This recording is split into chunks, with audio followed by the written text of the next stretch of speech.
In our Sunrise Smart Start, the Greece police chief is on administrative leave this morning after new details surfaced surrounding a car crash. The Monroe County District Attorney is investigating Chief Andrew Forsyth after he crashed his police-issued vehicle early Thursday morning.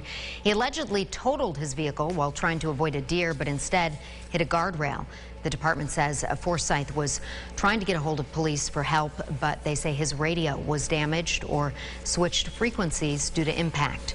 Chief Forsyth was not tested for driving under the influence. The DA's office was asked to investigate by the department. Greecetown Supervisor Bill Rylick says he heard about this late Thursday morning after a meeting.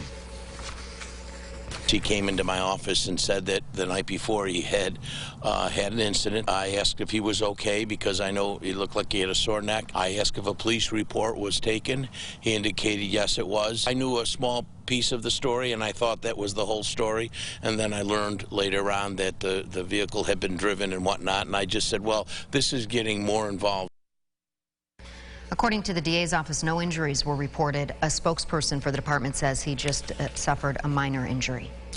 Well, in Ontario County, Canandaigua police need your help finding this car. They say the 1950s Ford pickup truck is suspected in a fatal hit-and-run Saturday night. Police say the truck hit a pedestrian, then fled. We have video of the scene on West Main Street in Canandaigua. Police say the victim, an elderly disabled man, was crossing the street in a marked crosswalk on a motorized scooter. If you know anything about this fatal hit-and-run, contact Canandaigua Police.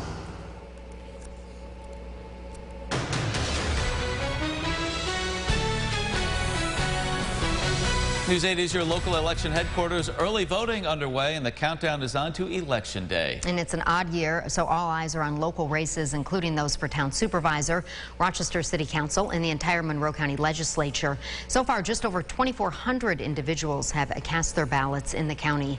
Carmela Boykin joining us live this morning from Sibley Square in downtown Rochester. Good morning, Carmela.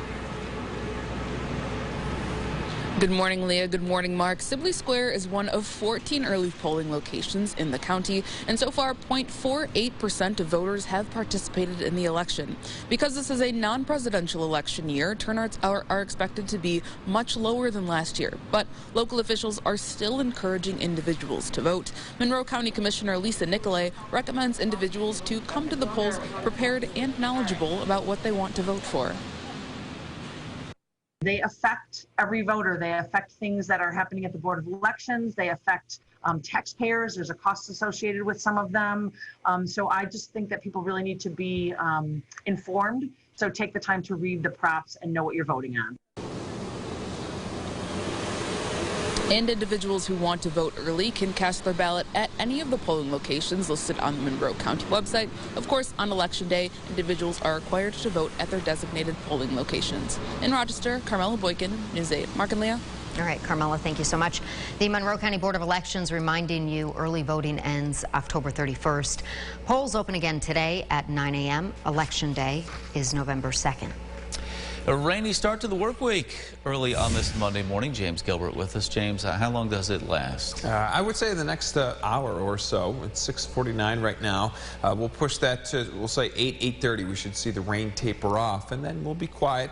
Mostly cloudy, maybe a patchy spot of a couple of drops, but that's about it. I expect most of the afternoon to be dry. That's why we have periods of rain there for your Monday. High 56, but this is highly dependent on your location. If you are in Yates County, Finger Lakes area, you could see upper 60s to near 70. If you are along Lake Ontario, closer to that low 50s there. So big difference in location here. Then Tuesday, that really looks like the soaker of the day, off and on rain showers for the entire day.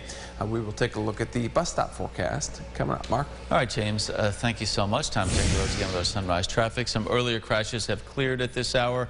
Live look over the thruway. Yeah, the cameras are wet, roads are wet, but cars moving along nicely. 390, 490, and 590 all up to speed at last check as well.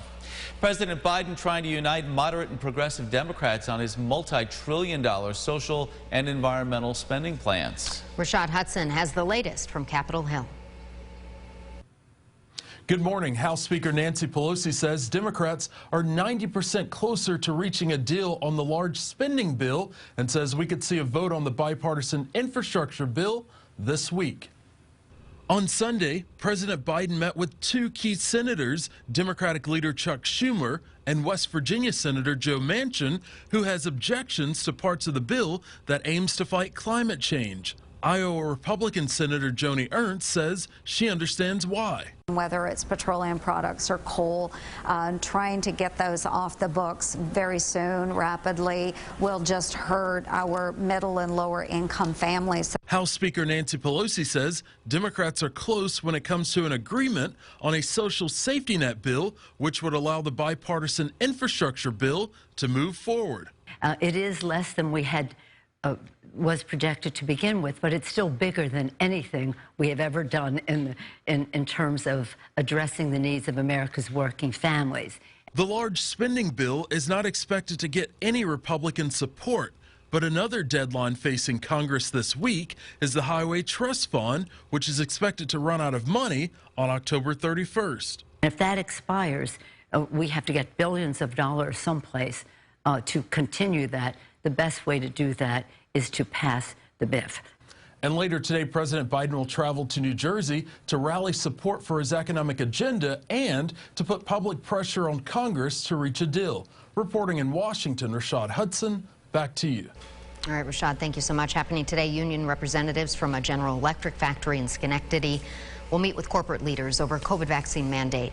The rule caused about 200 employees to walk out of their jobs this weekend. All employees must be fully vaccinated by December 8th unless they can prove a religious or medical exemption. They say they don't have enough time to make an informed decision. These factory workers have done a great job of working through COVID, and I think this is just a slap in the face to them. We have been essential for 18 months, and now we went from heroes to zeros. Union reps hope to get a testing option or a deadline extension at today's meeting. Well, a Sunday morning walk in costume, all for a very good cause. The annual Al Siegel Walkabout taking place inside Eastview Mall. Al Siegel member agencies serving over 55,000 children and adults with special needs in the area. News 8 WROC, the media sponsor for this event. Al Siegel President Tom O'Connor says it's all about bringing everyone together. Our primary focus is inclusion. We want to make sure everybody feels as though they can be rewarded and celebrated here today. It's just an absolutely wonderful place for everybody to feel like they're part of the family, and it's important to bring people back together, particularly coming out of the pandemic. This was the 32nd annual Community Walkabout. Time now for the GRE Morning Business Report. Americans finding ways to use their plastic despite global supply chain issues. American Express says profit totaled $1.78 billion in its latest quarter. That was better than expected. Analysts were worried about reduced spending in the face of the fast-spreading COVID-19 Delta variant, along with supply chain issues. All right, Americans say they feel most stressed when the biological clock strikes 36. That according to a new OnePoll survey. On the bright side, fewer than 1 in 5 said they feel stressed all the time. And older but wiser respondents in their 30s said they took on tension better than they did in the prior decade in their 20s. Just in time for Halloween, there's a real-life Nightmare on Elm Street. The infamous home from Wes Craven's A Nightmare on Elm Street is up for sale. Freddy Krueger is helping with the killer LA listing, but he isn't a fan of slashing prices. The 2-story, 3-bedroom listed for $3.25 million. That's pretty good right there. All right, here's what some folks might be talking about at the water cooler this morning. Yep, you may have seen it Sunday. Quarterback Tom Brady making history again, throwing his 600th touchdown pass. The milestone football was given to a fan briefly by receiver Mike Evans, who caught it. But the Buccaneers negotiated a deal with the fan to get that ball back. Trade was the 600th TD ball for another game ball and a signed jersey. Sounds like a fair deal, right? Right. Yeah, big win for Brady and the Bucs, 38-3 over the Bears Sunday. And the beat goes on for Tom Brady. Absolutely. You know, we had that story about when you're most stressed, and it's 36, right? Yeah. The biological clock. It's just a number. If you look at Tom Brady, he's how old? 40? Yeah, 44, 45. Yeah. Right. And he's performing like he's in his 20s. I was going to say, in some ways, even better. Yeah. Right. Yeah. He's thrown up some pretty amazing numbers. What about the conversation between the fan? You know, I really want to know how that went out. By the way, that was Tom Brady's 600th touchdown pass ball. Can we have it back? No. Let me think about that. Right. I mean, that would be tough to give that ball back. But it would. Good on that fan. I think they probably did the right thing. If we're getting ready for our bus stop forecast here, let's do it. 7:37. That's the sunrise time, so we still have quite a while. It's dark out there as we have those rain showers that move through. But I bet if 2 o'clock, 2:30, 3 o'clock, that's your drive home time for the bus stop, will just be cloudy, and temperatures in a few spots could even be in the 60s. Satellite and radar, there's the rain showers that are sliding through. I would say in the next hour to hour and a half, we'll see those move north, and then we'll get some dry time before Tuesday. We'll be doing the same thing tomorrow, a soaker of a day, before we finally start to dry out by Wednesday and Thursday. Mark, Leah? All right, getting it all out of the way. Yes. Thank you so much. And thank you for watching News 8 at Sunrise. Our next update coming up in 30 minutes. CBS Mornings is up next. Have a great Monday. Follow News 8 wherever you are on RochesterFirst.com, Facebook, Twitter, and on our app for news and weather.